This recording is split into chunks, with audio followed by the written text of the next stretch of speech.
Imagine this.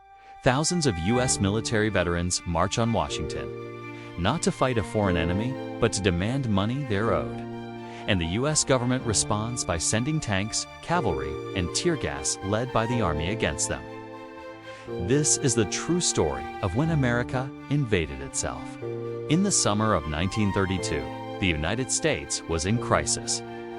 The Great Depression had left millions jobless, homeless, and desperate. Among them were veterans of World War I, men who'd risked everything for their country, only to return home and find nothing. They were promised a cash bonus for their service, but it wasn't scheduled to be paid out until 1945. These men were starving now. That might as well have been a century away. And so, they organized. They called themselves the Bonus Expeditionary Force, or simply the Bonus Army. Over 40,000 people, including veterans, wives, and children, descended on Washington, D.C., building a massive tent city just across the Anacostia River. This wasn't a riot, it was a peaceful protest.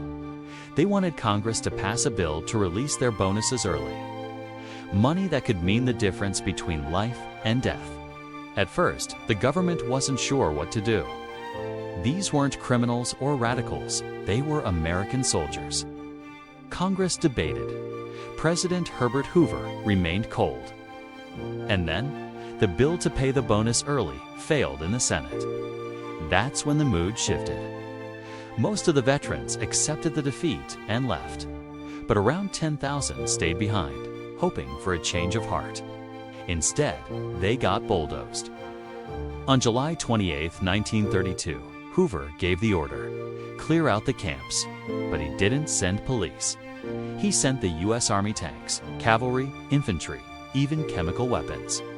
And leading the charge, General Douglas MacArthur with his junior officers Dwight D. Eisenhower and George S. Patton.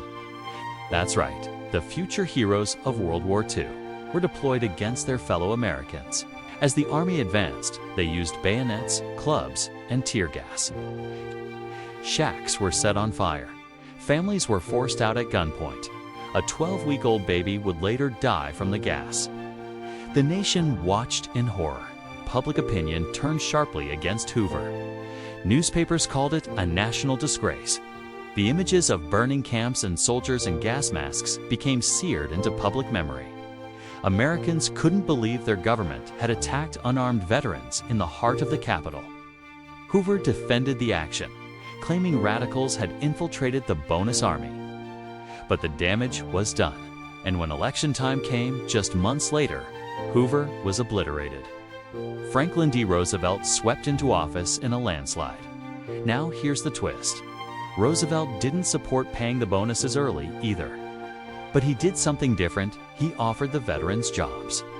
He created the Civilian Conservation Corps, and thousands of Bonus Army members signed up. He turned a potential rebellion into a workforce. FDR understood something vital. You don't solve desperation with force. You solve it with dignity. The Bonus Army riot is one of the darkest, least talked about chapters in American history. A moment when the government chose tanks over talks, violence over compassion. But it's also a story of resilience. Of veterans who didn't back down. Of citizens who stood up and said, "This is not the country we fought for." And that's why it matters. Because every so often, a nation needs to be reminded what side it's on. So the next time you hear someone say, "It can't happen here," just remember, they already did.